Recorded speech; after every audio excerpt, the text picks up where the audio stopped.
And the last thing you need to do is summary statistics. So summary statistics is if you have boys and then girls, or like males and then females, then you've got, I think it wants your mean.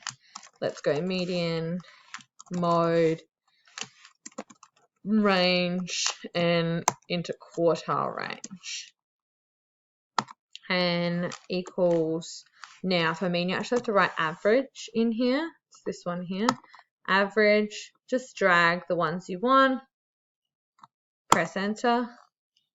Median, so equals med, drag them, enter, equals mode. Now I want this one with a multi, just in case I've got more than one, because if you click single, it's just going to choose one of them. 26, range equals, so what is our max? 29.5 minus 22, enter, does it for you. And our interquartile range for males is your Q3, so whatever your Q3 was, oopsies, whatever your Q3 was, take away your Q1. I'm not going to do it because it's on a different document.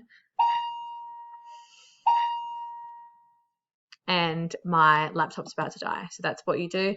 And then just do that for boys and females, and then just write about them. You'll have heaps to say though. Peace.